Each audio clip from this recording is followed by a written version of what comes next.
이 세 번째 강의는 부활이 왜 구속의 완성인가? 이제 예수를 이제 믿으면서 이런저런 생각을 이제 하거든요. 하는데 왜 하나님께서 예수님을 부활시키셨을까? 그리고 또 우리가 부활체를 왜 꼭 입어야 되는가? 뭐 이런 질문들을 할 수 있고, 그런데 이제 단순하게 생각하면 쉽게 풀리는 것 같아요. 자, 예수님이 죽으셨다. 우리 죄 문제가 해결됐다. 부활은 안 하셨다. 그럼 어쩌자는 거예요? 아무것도 아니야. 예, 아무것도 아니야. 예. 그러니까 죽으셔서 죄 문제를 해결하고 부활해서 새로운 생명을 우리에게 줘야 일이 되는 거지. 그냥 죄만 해결을 했으면 일이 안 되는 거거든요. 그리고 또 그런 상태로 어떻게 우리가 즐겁게 살 수 있겠어요? 그리고 죄를 짓지 않고 살겠어요?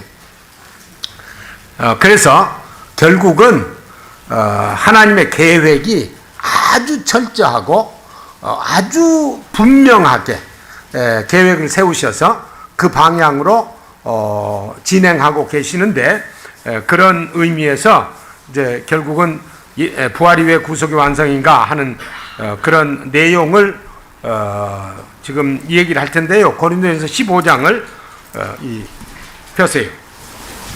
여러분들이요, 이 서신서들을, 특별히 바울 서신을 읽을 때는 사도행전과 연관을 지어서 읽으면 좋습니다. 그리고 사도행전 전체를 몇 장이죠? 사도행전? 28장인데 28장을 머릿속에 좀 이렇게 정리를 하세요. 1장 준비장, 2장서부터 8장까지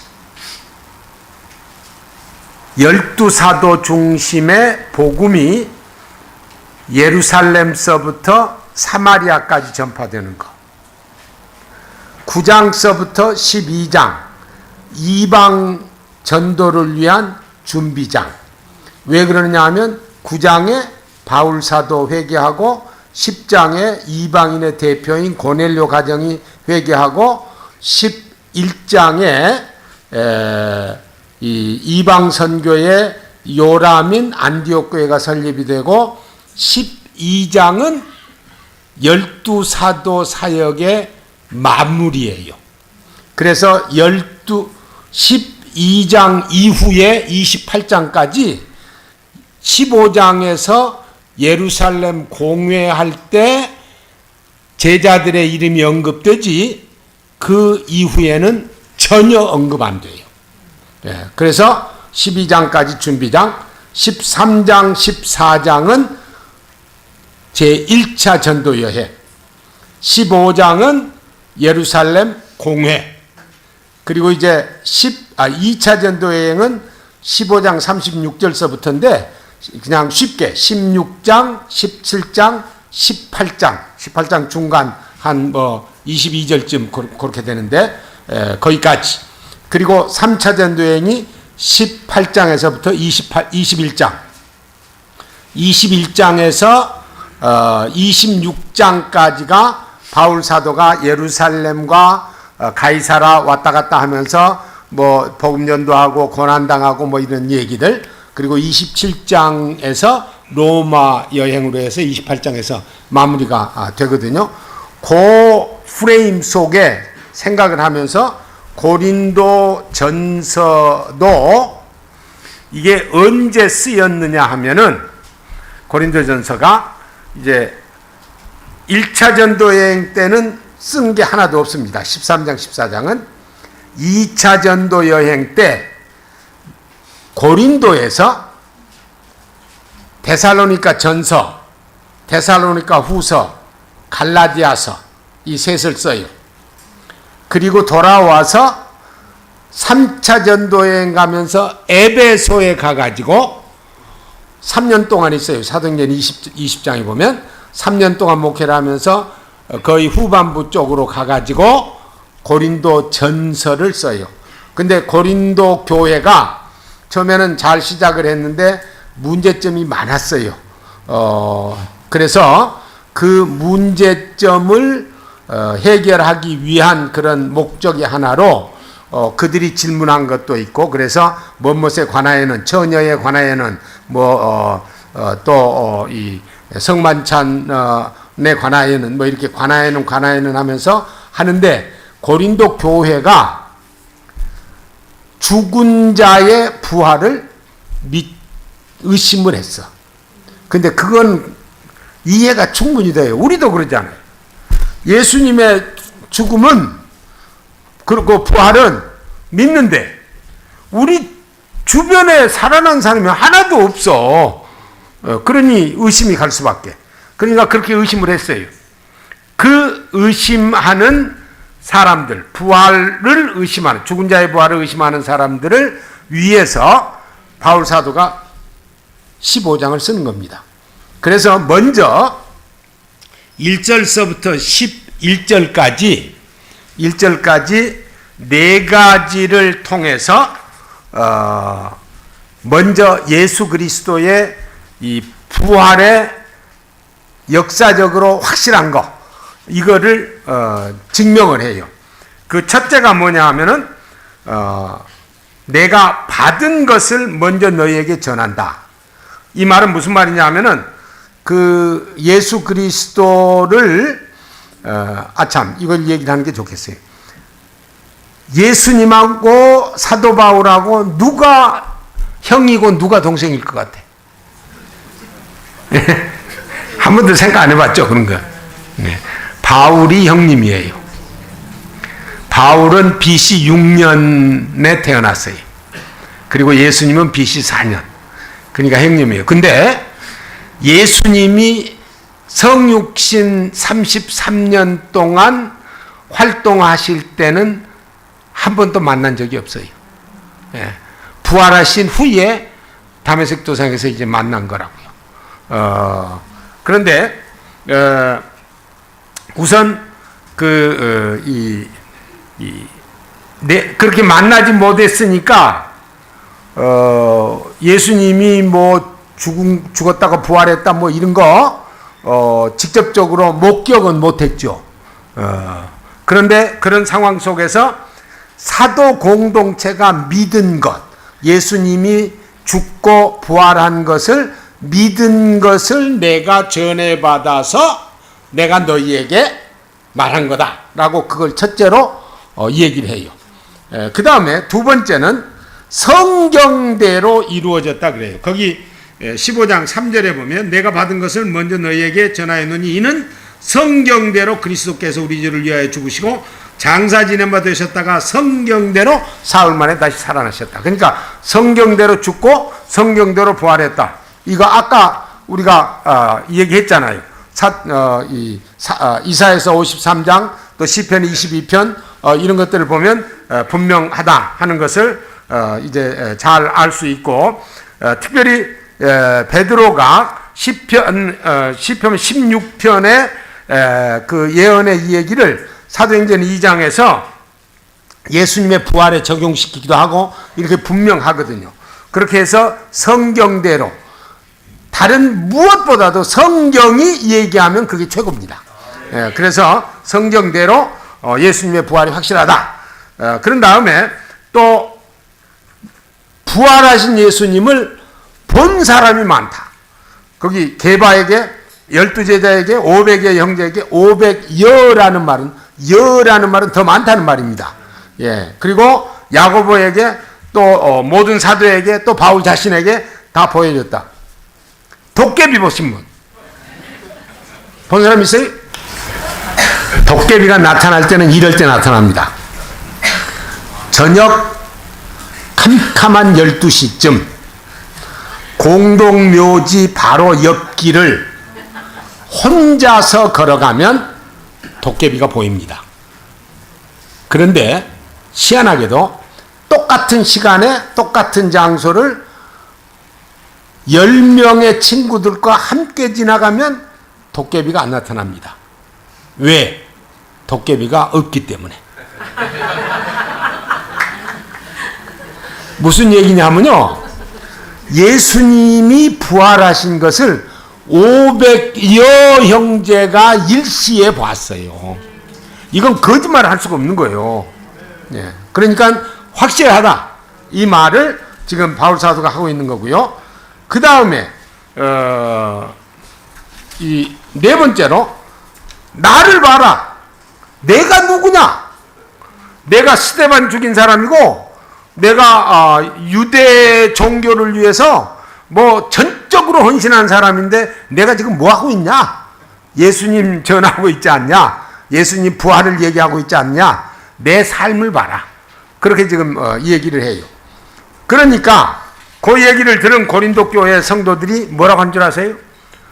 그래요, 우리도 예수님 부활한 건 믿어요. 그런데 죽은 자, 우리 친구, 아버지, 엄마, 누나가 부활한 건 하나도 없어요. 그걸 못 믿겠어요. 그렇게 얘기를 하는 거예요. 그러니까 바울 사도가 그 다음에 12절서부터 20절까지의 역설적인 논리를 사용합니다. 무슨 얘기냐? 우리는 항상 성도들의 부활을 얘기를 하면 예수님이 부활하셨기 때문에 우리도 부활한다. 논리의 방향이 예수님의 부활에서 성도들의 부활로 가요. 근데 바울 사도가 여기서 하는 얘기는 까꿀이요. 성도들이 부활하지 못하면 예수님은 부활해서 뭐하냐? 거기 보세요. 13절, 만일 죽은 자들의 부활이 없으면 그리스도도 다시 살아나지 못하셨으리라. 15절 후반절, 만일 죽은 자가 다시 살아나는 일이 없으면 하나님이 그리스도를 다시 살리지 아니하셨으리라. 16절, 만일 죽은 자가 다시 살아나는 일이 없으면 그리스도도 다시 살아나신 일이 없었을 터이요. 완전히 바꿨어요. 성도들이 부활하지 않으면 그리스도는 살아나서 뭐하냐? 뭐 아까도 얘기했지만 예수님 부활했어요. 우리 부활 못해요. 그럼 어찌자는 거예요? 그러면 뭐 우리 삶이 완전히 엉망이에요. 말도 안 돼요. 그러니까 성도들이 부활해야만 예수님이 부활한다, 그런 뜻이 아니라 예수님의 부활은 성도들의 부활을 보증하고 보장한다, 그런 뜻이에요. 그렇게 역설적인 논리로 예수 그리스도의 부활과 우리의 부활을 연합 개념으로 설명하면서 그것을 20절에서, 그러나 이제 그리스도께서 죽은 자 가운데서 다시 살아나사 잠자는 자들의 첫 열매, 이 잠자는 자들이라는 말은 죽은 자들을 가리키거든요. 예수를 잘 믿는 어머니가 아들 둘을 가지고 있었어요. 하나는 예수를 잘 믿고 하나는 예수 안 믿어. 이 어머니가 죽을 때 예수 잘 믿는 아들에게는 헤어지기 위해서 굿나잇 그랬어. 예수 안 믿는 아들한테는 굿바이 하고 헤어졌어. 왜 그랬을까? 굿나잇은 다음 아침에 만나요. 굿바이는 못 만나요. 예수 안 믿는 사람은 못 만나. 근데 예수 믿는 엄마, 예수 믿는 아들은 굿나잇 만나자. 그런데 굿바이는 잘 가라, 이런 뜻이야. 무슨 얘기냐? 잠자는 자들이라는 말은 죽은 자들을 가리켜요. 왜? 잠자면 일어나니까. 예. 그런데 잠자는 자들의 첫 열매라 그랬어요. 사과나무에서 첫 열매로 사과 땄는데 그 다음날 가서 보니까 배가 열렸어. 가능해요? 예, 불가능해요. 하나님께서 이 창조를 하실 때 그렇게 창조 안 하셨거든요. 그 원리를 지금 사용한 거예요. 바울사도가. 첫 열매로 예수님께서 부활하셨기 때문에 그 다음에 뒤따르는 성도들의 열매도 예수님의 부활체와 똑같은 부활체를 입고 부활할 것이다 라는 것을 이 얘기를 하는 거예요. 연합개념으로. 그러니까 이렇게 얘기를 하니까 고린도 교회 성도들이 그래요? 그러면 도대체 죽은 자의 부활은 언제 발생합니까? 그렇게 이제 질문을 할 수밖에 없잖아요. 언제입니까? 그러니까 거기 21절서부터 보세요. 우선 사망이 한 사람, 즉 아담 때문에 왔다는 말이죠. 그리고 죽은 자의 부활도 한 사람, 즉 예수님 얘기를 하는 거죠. 그런 다음에 23절에서 보시면 각각 자기 차례대로 되리니 먼저는 첫 열매인 그리스도요. 그러니까 그리스도가 먼저 부활하셔야 되고 다음에는 누구냐? 그가 강림하실 때, 언제? 재림 때. 재림 때에 그리스도에게 속한 자요. 그 후에는 마지막이니 이제 끝이요. 그때가 끝이라고. 역사의 끝이요. 예수님 재림이 되면 그때는 그가 만물 통치와 모든 권세와 능력을 멸하고 나라를, 지금 하나님 나라 또 얘기 나오잖아요.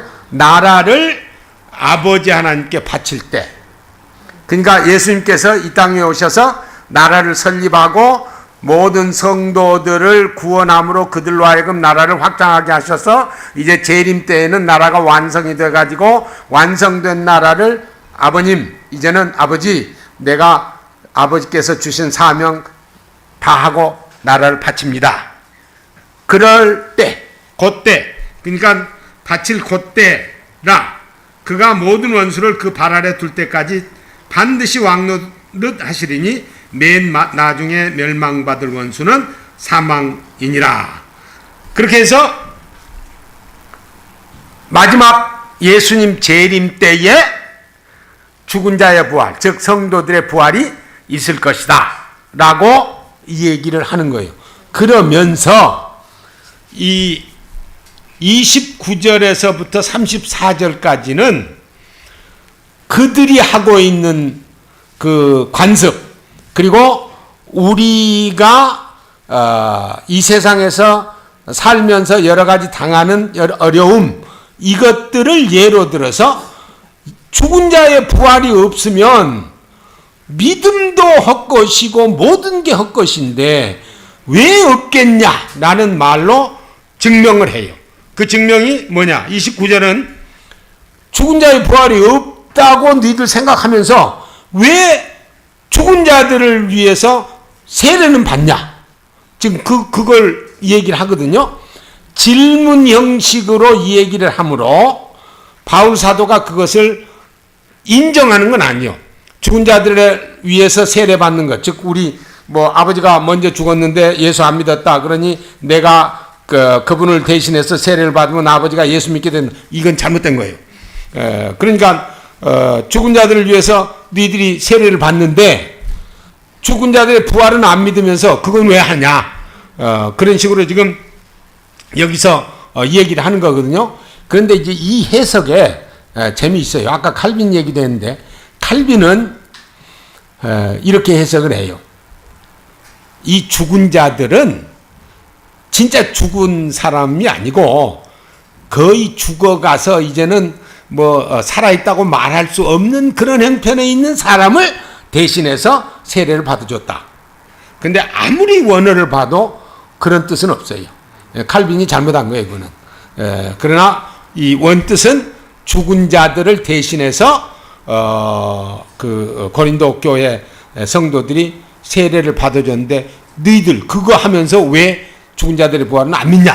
그렇게 지금 얘기를 하는 거고, 그 다음에 39절서부터 34절까지는 죽은 자의 부활이 없으면 그러면 우리 지금 이 세상에서 예수 믿고 고생하는 거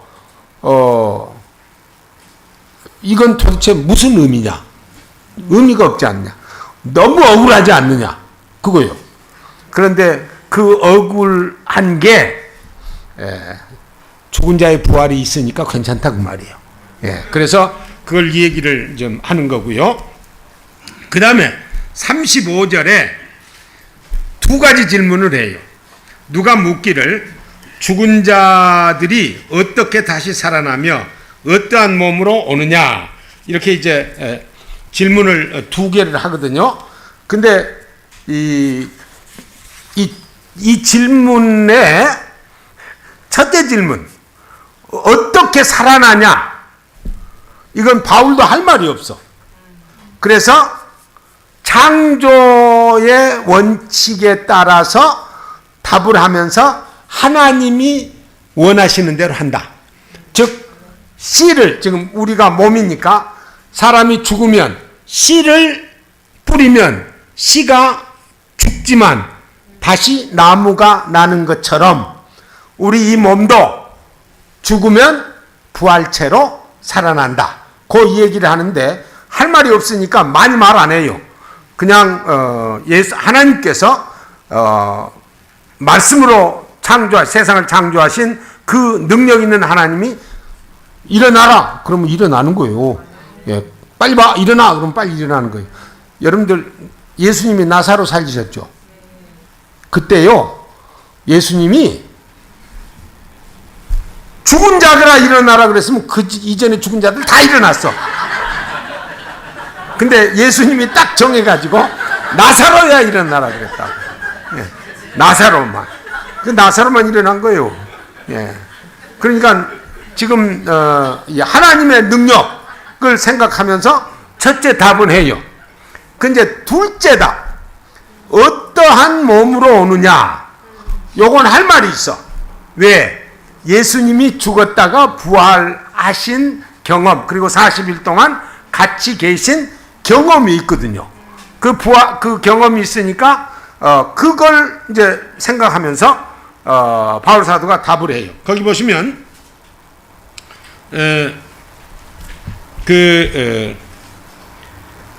42절에 죽은 자의 부활도 그와 같으니 썩을 것으로 심고, 이거 옛날에는 예수 믿는 사람들은 화장해서 안 된다 그랬죠.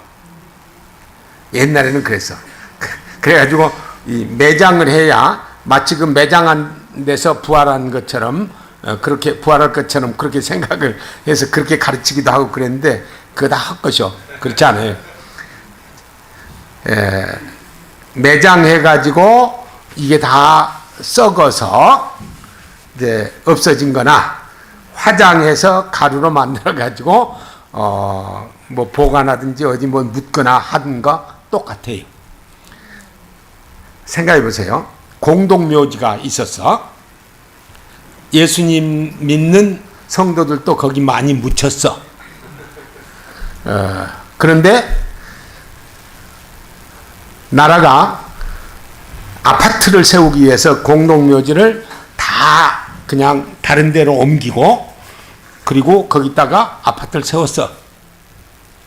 그러면 예수 믿는 성도들의 묘가 그냥 흐트러져 가지고 어디로 가버렸어. 그러면 예수님께서 부활하실 때 그 사람들 부활 못하나? 말도 안 되잖아요. 그냥 일어나 그러면 끈짝이요. 일어나는 거예요. 어디에 있든지. 그건 상관할 것 없어요. 그리고 어디에 있든지 그 요소들이 모아져서 되는 거 아니라고요. 그냥 하나님께서 계획하신 그 부활체, 영의 몸체가 그대로 우리 살아나는 거예요. 그래서 여기 썩을 것으로 심고 썩지 아니할 것. 부활체는요 영원히 썩지 않습니다. 그 다음에 욕된 것으로 심고, 이거 얼마나 죄 많이 지어요. 몸으로 짓고 마음으로 짓고 뭐 하루에도 뭐 수십 번씩 지어요. 그러니까 이건 욕된 거예요. 그런데 영광스러운 것, 부활체는 죄를 지을 수가 없어요.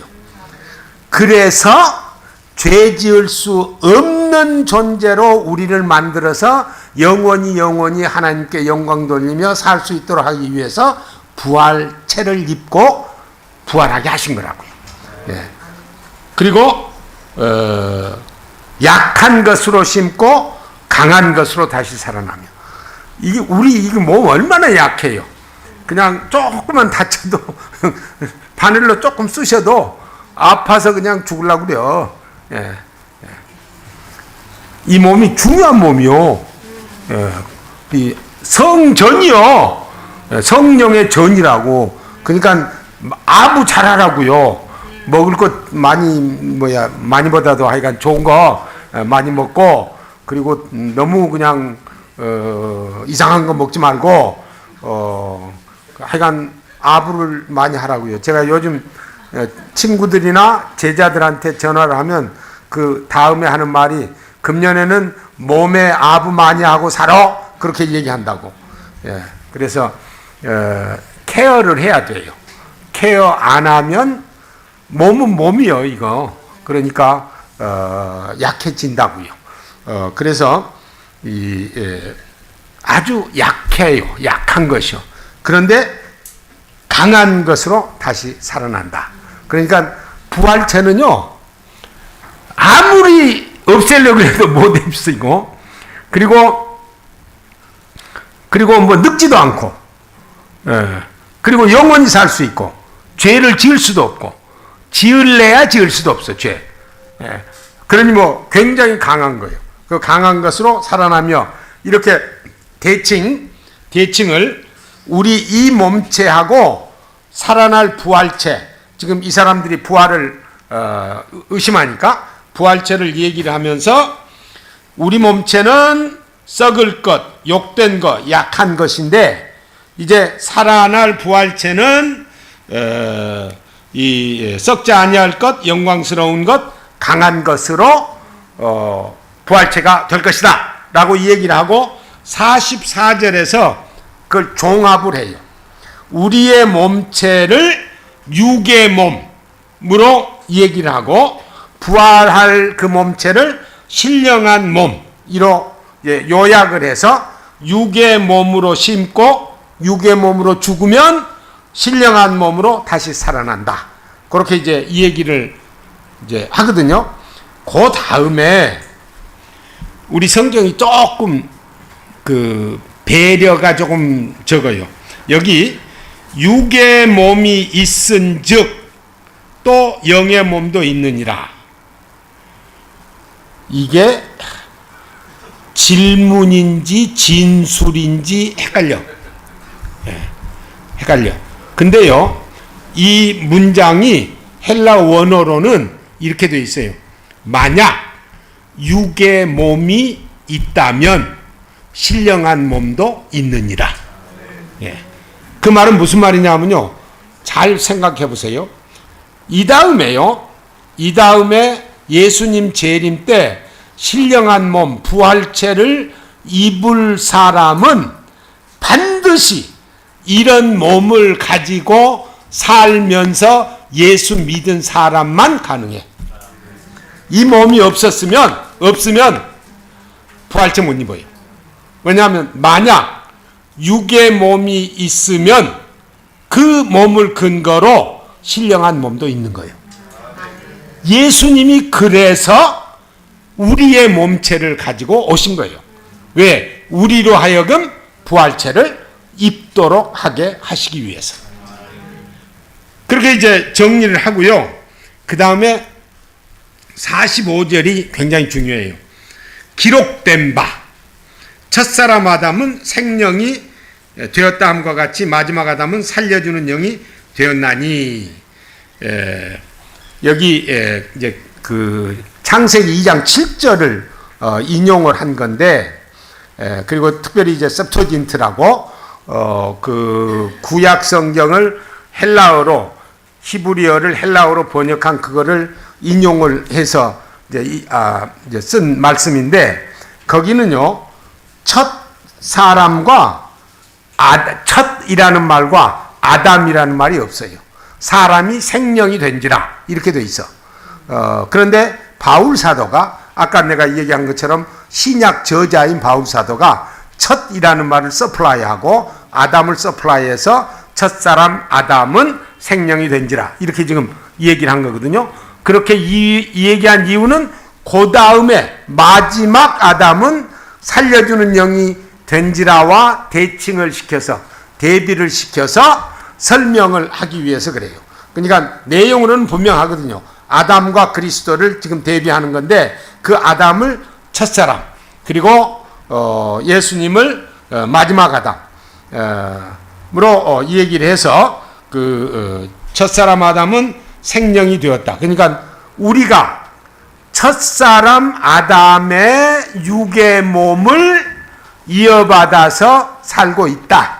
그런 뜻이요. 그리고 마지막 아담, 즉 예수님은 살려주는 영, 이 용어가 굉장히 중요해요. Life Giving Spirit인데 이 생명을 주시는 영의 이 영이 되었는데 그 살려주는 영이 되셨는데 몸체가 예수님의 몸체가 우리가 받을 부활체하고 똑같아요. 문제는 똑같다고 해서 우리가 하나님이냐? 천만의 말씀. 똑같은 몸체를 가졌을지라도 예수님은 창조주요 하나님이시고 우리는 피조물 그대로 남아있어요. 그러나 영원히 죄짓지 않고 살 수 있도록 하시기 위해서 우리를 부활체, 예수님의 몸체와 똑같은 것으로 주신 거라고요. 그렇게 이제 이 역사 전체를 지금 구원 역사가 창조에서부터 재림에 이르는 전체니까 지금 역사 전체를 아담을 대표하는 그 육의 몸을 대표한 것과 예수님께서 대표하는 영의 몸을 대표하는 것을 역사 전체를 지금 생각하시면서 첫사람 아담, 마지막 아담 이렇게 이 얘기를 해서 생명 그리고 살려주는 영 이렇게 이 얘기를 한 겁니다. 그리고 우리와 이제 연관시키기 위해서 47절에 첫사람 아담은 땅에서 났으니 흙에 속한 자. 자, 아담은 땅에서 났어. 왜? 흙으로 빚어가지고 만들었으니까. 땅에서 났으니 흙에 속한 자이거니와 둘째 사람은 하늘에서 나셨느니라. 즉 예수님은 하늘에서 나셨느니라. 이게 낫다라는 말은 기원을 오리진을 가리키는 게 아니고요. 질을 가리켜요. 그의 질. 왜냐하면 그 다음에 무릇 흙에 속한 자들은 저 흙에 속한 자와 같고 우리들 즉 이 몸체를 가진 사람들은 아담의 질서와 같고 그리고 하늘에 속한 자 예수를 믿는 사람들은 하늘에 속한 이의 형상을 입게 될 것이다. 그렇게 이 얘기를 하고 그런 다음에 왜 이렇게 하나님께서 계획을 세울 수밖에 없냐? 이 몸체는 혈과 육은 하나님 나라, 하나님께서 세우신 나라를 유업으로 받을 수가 없다. 그렇게 얘기를 하는 거예요. 근데 거기 이제 보시면 49절에 그렇게 이 얘기를 하고 우리가 흙에 속한 자의 형상을 입은 것 같이 지금 이 몸을 아담의 질서에 따라서 입은 것처럼 입은 것 같이 하늘에 속한 이의 형상을 입으리라. 즉 예수 그리스도의 형상을 입으리라. 그 말은 예수님의 부활체를 역시 살려주는 영의 그 몸체를 입게 될 것이다. 그렇게 이제 정리를 하고요. 그 이유를 혈과 육 이게 하나님 나라를 이어받을 수 없으니까 유업으로 받을 수 없으니까 그러니까 우리가 변화돼야만 즉 혈과 육이 아닌 부활체를 입어야만 우리가 하나님의 나라를 유업으로 받을 수 있어서 그렇게 계획하고 진행하고 만든 거다라고 지금 말씀한 겁니다. 그러면서 예수님 재림 때에 이제 이 사람들 죽은 자들의 부활에 대해서 자꾸 의심을 하니까 그걸 이제 명시를 해야 되잖아요. 예수님이 재림하시면 죽은 자들, 그 전에 재림하기 전에 죽은 모든 예수 믿고 죽은 사람들이 부활체로 일어나요. 부활체를 입고 일어나요. 그런 다음에 예수님 재림할 때 살아있는 사람도 있을 거 아니요? 지금 오늘 재림하면 우리 다 살아있잖아요. 그 재림할 때 살아있는 성도는 죽음을 맛보지 않고 획가닥 부활체를 입어. 지금 왔으면 좋겠지. 예, 그렇게 입어서 모든 예수 믿는 성도가 다 부활체를 입고 오시는 예수님을 환영할 거예요. 데살로니가 후서 거길 좀 보세요. 후서 1장에 9절서부터 보면요, 이런 자들은 주의 얼굴과 그의 힘의 영광을 떠나 영원한 멸망의 형벌을 받으리라. 믿지 않는 사람들 그렇게 될 거예요. 그런데 그날에, 예수님 재림 때 그날에 그가 강림하사 그의 성도들에게서 영광을 받으시고 모든 믿는 자들에게서 놀랍게 여김을 얻으시리니, 요 말이요 무슨 뜻이냐면요, 이런 뜻이에요. 이 사우마조라는 용어를 썼어요. 근데 이 뜻이 어떤 뜻이냐면, 이제 예수님이 오시잖아요.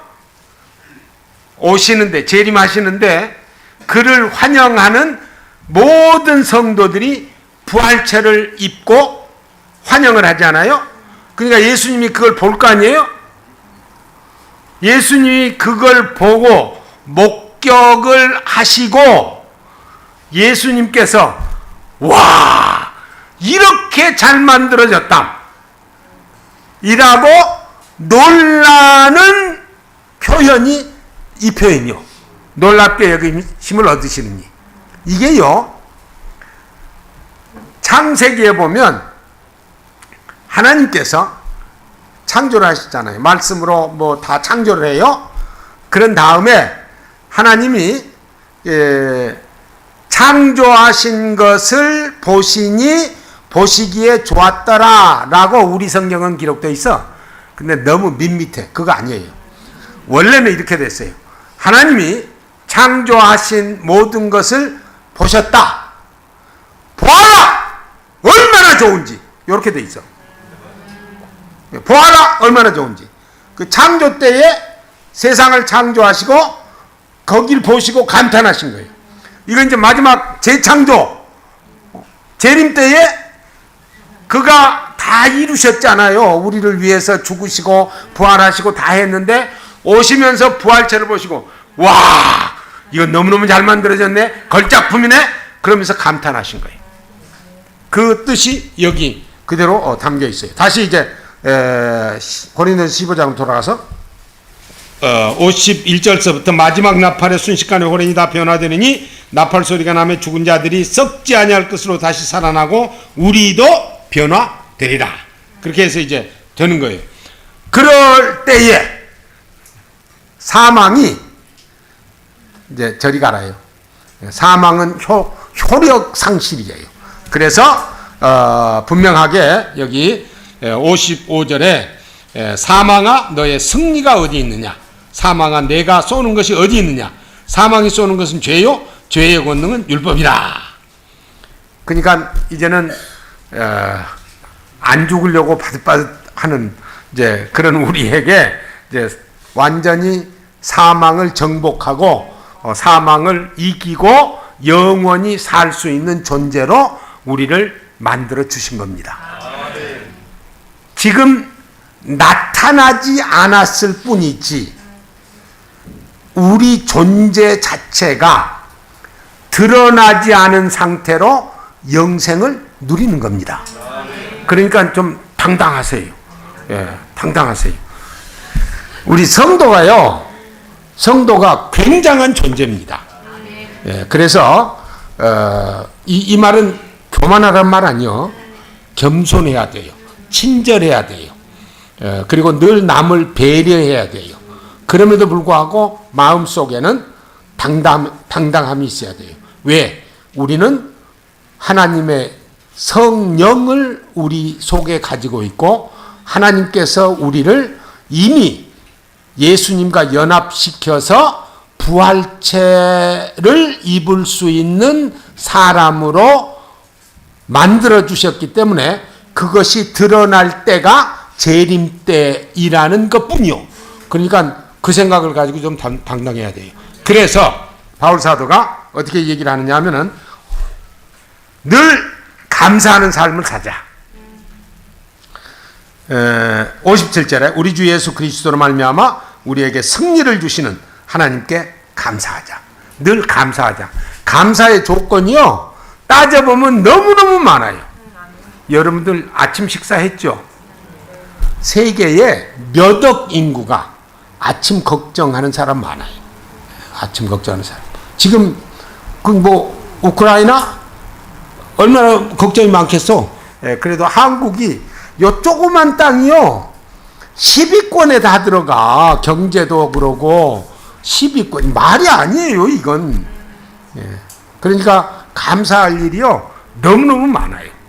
편안하게 예배 드릴 수 있는 거, 편안하게 지금 이렇게 서로 강의도 듣고 대화를 나눌 수 있는 거, 이건 너무 감사해요. 감사의 조건이 너무너무 많기 때문에 우리는 늘 감사하는 삶을 살아야 된다. 이게 말씀이고요. 그 다음에 58절에 내 사랑하는 형제들아 견실하며 흔들리지 말고 항상 주의 일에 더욱 힘쓰는 자들이 되라. 이는 너희 수고가 주 안에서 헛되지 않을 줄 압니다. 우리가 열심히 이제 주님의 일을 해야 되는데 요게 이제 문제예요. 보수주의자들일수록 주의 일을 어떻게 한정을 하느냐 하면 예배 드리는 거, 기도하는 거, 전도하는 거, 봉사하는 거, 요건 주의 일이요. 그런데 집에서 설거지 하는 거, 쓰레기 치는 거, 이웃집 마당 쓰는 거, 화장실 청소하는 거, 이거는 주의 일 아니요. 성령이 우리 안에 내재하시기 때문에 우리는 영적인 존재들입니다. 영적인 존재가 죄 짓는 것을 빼고 하는 모든 다른 것은 거룩한 거고 주의 일입니다. 그러니까 주의 일이라고 그냥 예배 드리는 거 맨날 여기 와가지고 여기 예배하고 찬송하고 뭐하고 그것만 하지 말고 집안에서 하는 것도 주의 일이다 라는 것을 늘 기억하실 수 있기를 바랍니다.